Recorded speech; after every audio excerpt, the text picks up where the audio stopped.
Biglang nilagnat si Kenshin kahapon, kaya hindi ko muna siya pinapasok. Kinabukasan naman ay nagluto ako ng udon, nag-harvest ng strawberry. Hi, hello, minasan konnichiwa. Tara, samahan nyo kami today's mini vlog.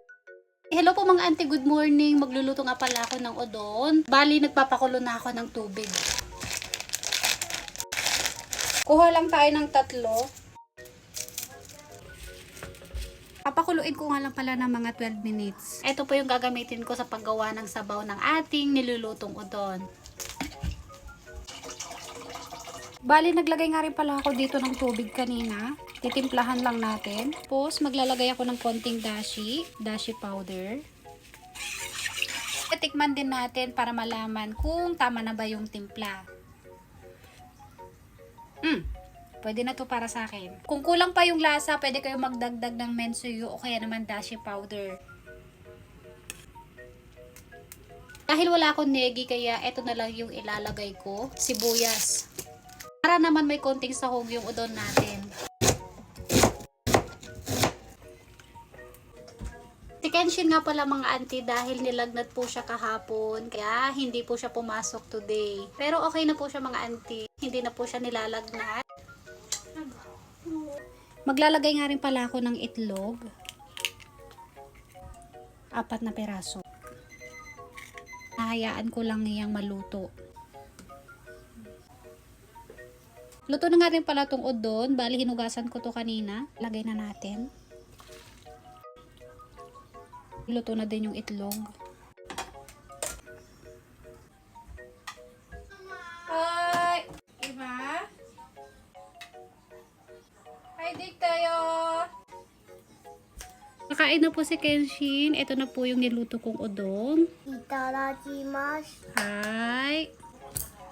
ママの作ったのなんか美味しそう。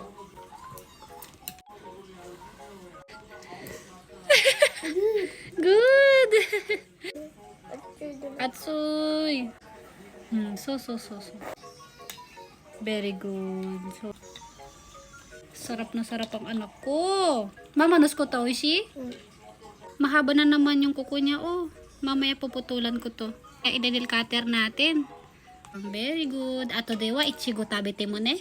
Si Kenshin nga pala kagabi, nagsuka siya. Nilabhan ko yung putong namin. Kahapon bigla siyang nilagnat. Tinala ngayon, okay na siya. Tapos na nga rin pala itong winawashing kong futon. Saktong-sakto na mainit ngayon dito sa labas, kaya isasampay ko muna. Nasukahan kasi ito ni Kenshin kahapon mga auntie. For the first time, simula nung pasukan, dahil nilagnat tong anak ko, first time niyang nag-absent. Kapag pasukan, napakasipag niya. Kahit masakit yung tuhod at paa niya, gusto pa rin niyang pumasok.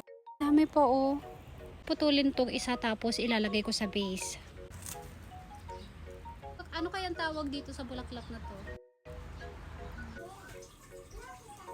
Oh my god, kawaii! Kawaii ne! Kawaii hana! Dumating na nga pala si uncle yung hapon, kaya ipaghahain ko siya.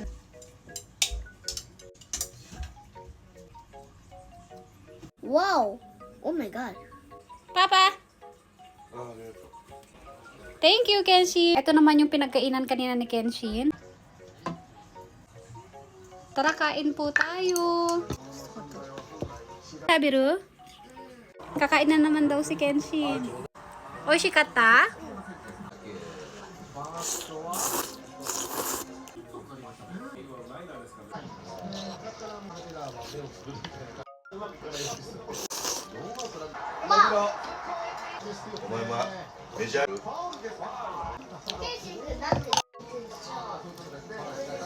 Meron na namang mga hinog dito na strawberry. Ang laki oh. Ibibigay natin to kay Kenshin. Meron din dito. Tapos dito meron din eh. May hinog din. Oh, ayan oh, ang laki mga auntie. Ang ganda. Wow.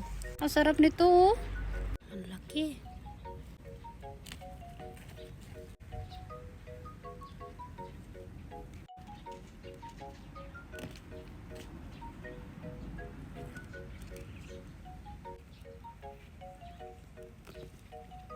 Marami pa tayong hihintayin at harvestin. Ang daming bunga oh.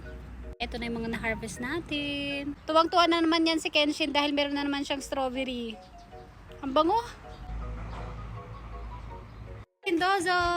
Arigato, mama! Yay! Shut up! Yay!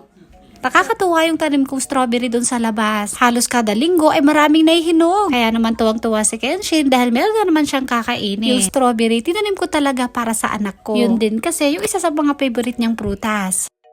ごちそうさまでした。ママありがとう。あ、お腹いっぱい。 Napakabilis ngang kumain ng anak ko, naubos niya kaagad. Buti na lang magaling na si Kenshin at wala na siyang lagnat o sina. Bakit kaya ganun kapag nakikita nating nagkakasakit yung mga anak natin? Masasaktan tayo kapag nakikita natin silang nahihirapan. Kapag magulang ka na, mas gugustuhin pa nating magkasakit kaysa yung mga anak natin. So lang po, maraming salamat sa panonood. Thank you for watching. Sayonara. じゃあね、バイバイみんなありがとうございました。